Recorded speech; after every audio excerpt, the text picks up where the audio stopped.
علم اور عمل آدمی میں بزرگوں کی تربیت سے پیدا ہوتا ہے، ماحول سے پیدا ہوتا ہے۔ جتنے بزرگ آپ سمجھیں گے، جن کے نام آپ جانتے ہیں، جنہوں نے ہندوستان میں کام کیا ہے، انہوں نے کسی نہ کسی بزرگ کی تربیت میں رہ کر کام کیا ہے،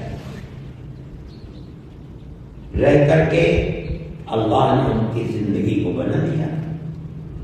حضرت مدنی رحمت اللہ علیہ،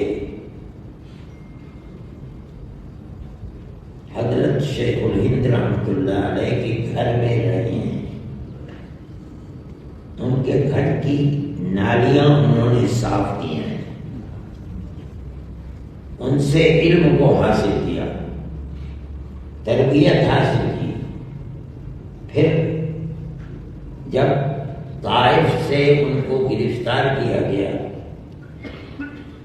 حضرت مدنی کا وارنٹ نہیں تھا، حضرت مدنی نے کہا کہ اصل مجرم تو میں ہوں۔ ترکی کے جو بڑے بڑے لوگ تھے، حضرت کیا چاہتے ہیں وہ تو میں نے عربی زبان میں پیش کیا تھا، اس لیے اصل مجرم میں ہوں، مجھے چھوڑ کر حضرت کو لے جا رہے ہو، مجھے پکڑنا چاہیے۔ اتنا پیش کیا صرف حضرت شیخ الہند رحمۃ اللہ علیہ کی خدمت کے لیے۔ 3.25 سال مالٹا کی جیل میں ان کی خدمت کی، اور ایسی خدمت کی کہ میں نے ان کی بیٹی سے خود سنا ہے، حضرت شیخ الہند کی، کہ میری والدہ نے حضرت شیخ الہند سے کہا کہ خدا جانے 4.25 سال آپ جیل میں رہے، کیسی گزری ہوگی؟ تو حضرت شیخ الہند نے فرمایا کہ میری کوئی اولاد نبینہ تو ہے نہیں، لڑکا تو ہے نہیں، لیکن اگر ہوتا تو وہ بھی میری اتنی خدمت نہ کرتا جتنی خدمت ملک زین احمد نے کی۔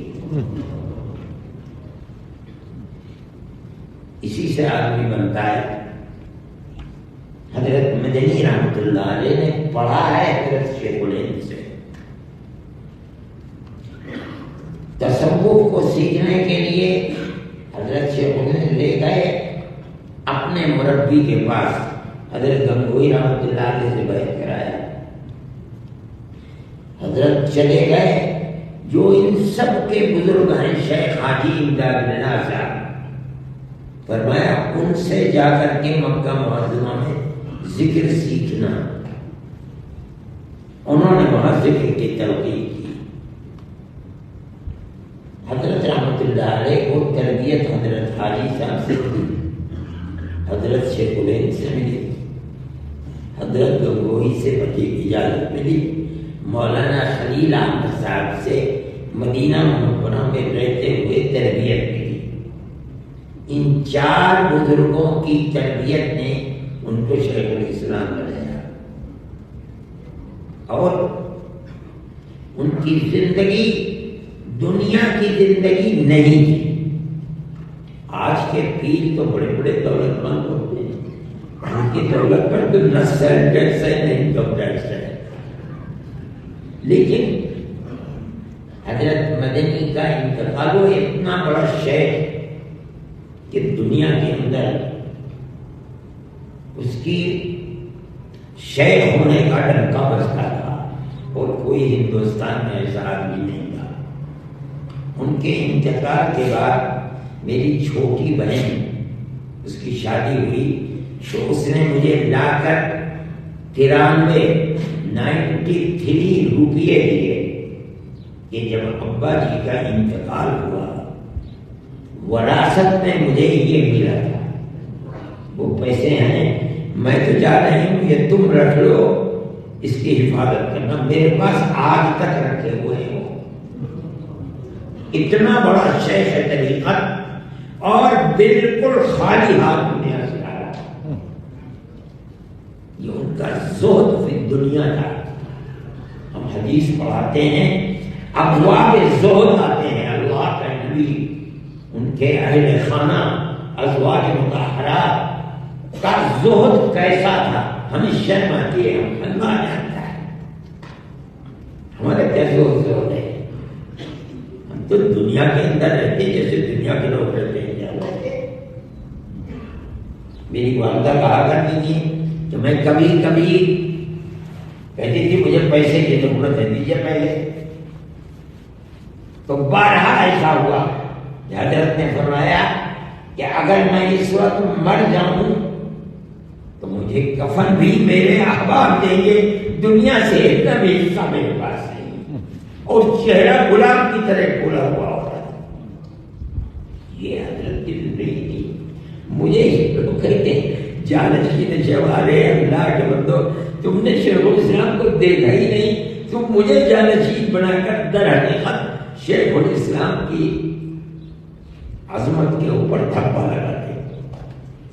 آدمی ہم نے حضرت کے بعد کسی کو نہیں دیکھا، اللہ جانتا ہے، خدا گواہ ہے، ہم کہتے ہیں ہم نے کسی آدمی کو نہیں دیکھا جو اس طرح زاہد فی دنیا ہو، شیخ طریقت ہو، اور ایسا علم اس کے اور سخاوت، اللہ حضرت کا دسترخوان۔ مگر میں نے کبھی حضرت کے دسترخوان پر اپنی زندگی میں مرغ نہیں دیکھا، ایک سالن اور دال، خود بھی وہی کھاتے تھے، گھر کے لوگ بھی وہی، اور بڑے سے بڑا آدمی آ جائے، چھوٹے سے چھوٹا وہی بنتا تھا، اس کے لیے وہ مٹھائی نہیں، ہر مہینے مقروض رہتے تھے۔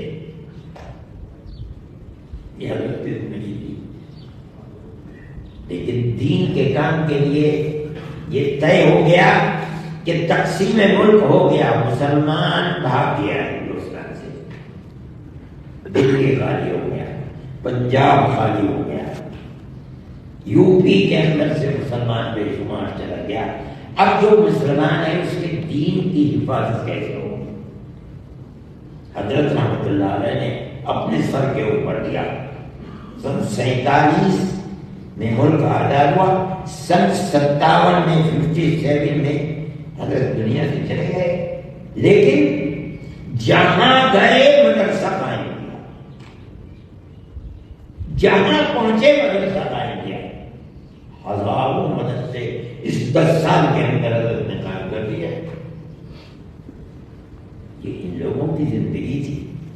میں اسی کو دیکھ کر آپ سے بات کہتا ہوں کہ اگر وہ تو چلے گئے دنیا سے، اور اب ہم لوگ ہیں، ہمارے اندر کوئی طاقت بھی نہیں، ملک کے حالات ایسے ہیں، اب ہمارے اندر یہ طاقت بھی نہیں کہ ہم بار بار جنوبی افریقہ آئیں گے۔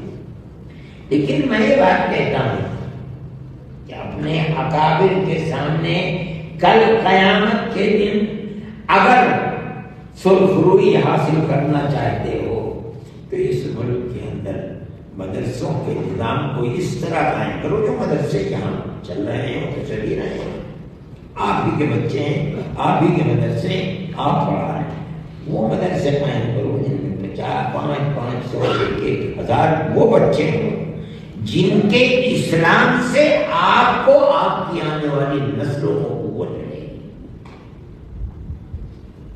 میری اس بات کو ہو سکتا ہے سمجھ میں نہ آئے، لیکن جن کی سمجھ میں آتی ہے ان علماء کو آگے بڑھنا چاہیے، اور جو کام کر رہے ہیں ان کے ہاتھ کو مضبوط کرنا چاہیے، ان کی تعداد کو بڑھائیے۔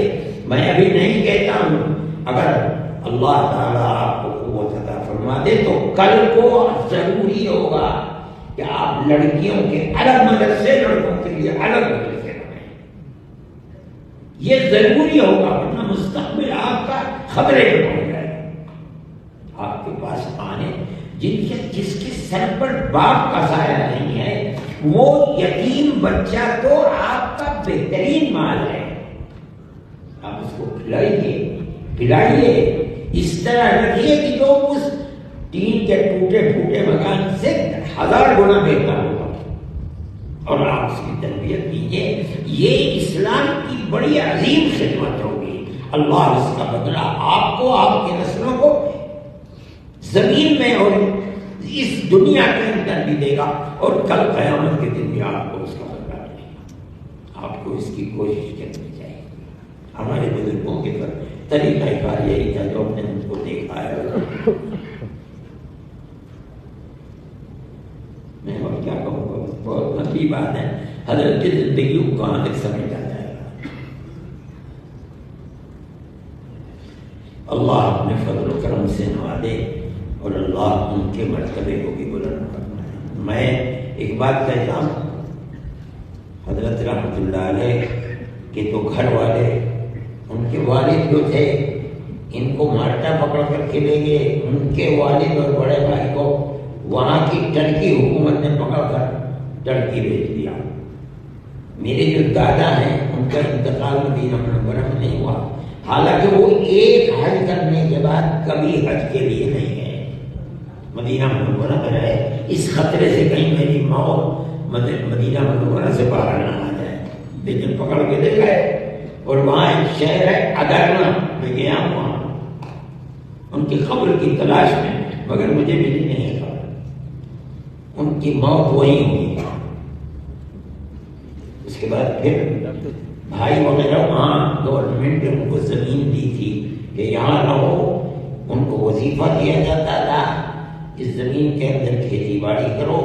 جب ان کا انتقال ہو گیا اور وہ جو حرب عالمی جنگ تھی پہلی وہ ختم ہوئی، یہ سب کچھ چھوڑ چھاڑ کر کے سب واپس آ گئے تھے مدینہ.